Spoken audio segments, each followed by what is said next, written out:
Então, o orçamento, gente, vamos distribuir isso de forma inteligente. Cuidado com os gastos excessivos primeiro, com sacola e papelaria. Vai no Canva, faz a logo no Canva. Ah, é registro, vou registrar o nome. Gente, às vezes você vai mudar. O que eu tenho de aluna que entrou na escola e tá, mãe, me ajuda, eu quero mudar o nome da minha loja. Porque às vezes você começou com uma ideia e depois testou, não validou aquilo. Você quer reposicionar, você quer ajustar o brand. E aí você falou, já gastou dinheiro com registro. Deixa isso pra depois. Começa no Instagram, que é mais fácil.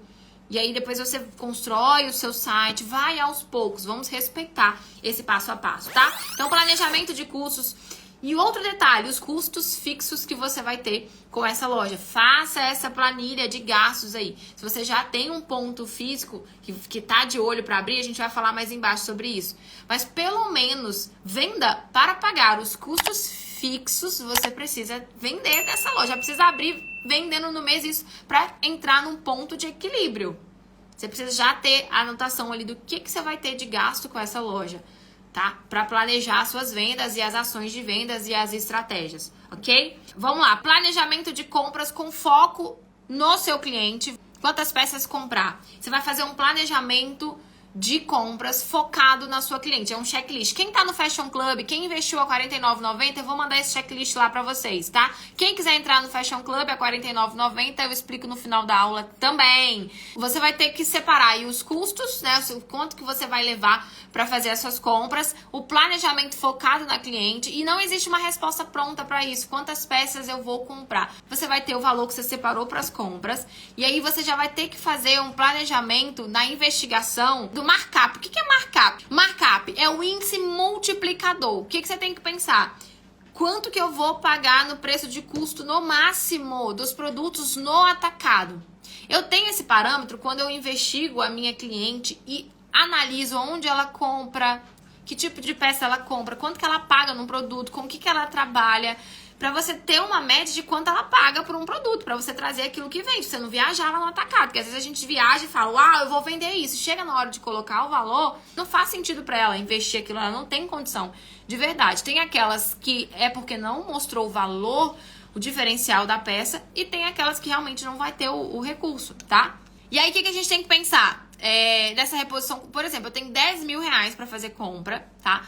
E eu vou colocar um exemplo, 2,5. Eu vou pegar, por exemplo, R$ 64,00 tá aqui embaixo.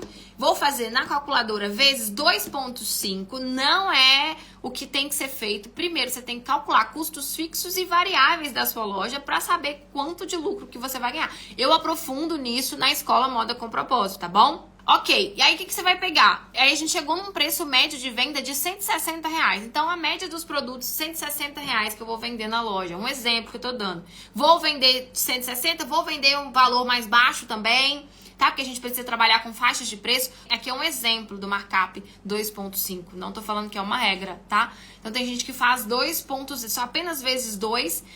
Só que aí você tem que ver o quanto você tá ganhando de lucro colocando só vezes 2. Porque mesmo tendo loja só em casa, só no Instagram, você tem custo. Você tem custo com viagem, ou custo com papelaria, com sacola, com marketing, com tráfego. A gente gasta aqui. E depois, para você mudar o preço dessa mercadoria, fica difícil. Então, a gente já tem que pensar aí nos custos fixos e variáveis e o valor que você vai ter ali de sobra até para ter caixa para continuar essa recompra. Então, eu coloquei uma média, até tem gente que faz até vezes 3, tá? Tem gente que faz até vezes 3. Depende do valor que você agrega. E tem produto que o tecido vale. Por exemplo, um tule é mais arrumado. E aí a gente tem que ver o que é percepção de valor para nossa cliente. Por exemplo, eu não valorizo uma viscose. E às vezes a gente pensa, eu quero trazer um produto barato. Tá, mas se eu te acompanho, e aí você fala, é só R$ 39,90 uma regata de viscose. Pra mim, viscose, eu não vejo valor em viscose. Já tem cliente que vê valor em viscose. Tem uma viscose que é mais arrumada, mais encorpada, viscolinho, por exemplo, aí eu já gosto. Mas não é porque é R$ 39,90 que eu vou comprar a regata. Porque o tecido eu não gosto. Lembra que eu falei lá no início sobre o tecido? Até o tipo de tecido que você vai trazer para vender, o tipo de sapato que você vai trazer para vender, o estilo, é importante estar acompanhando isso com a cliente. Faça pesquisa, tenha relacionamento com as principais clientes. Você precisa se aproximar dela. De repente ela vira até sua amiga. Sim, por que não? Pode sair um relacionamento de amizade por aí, ok?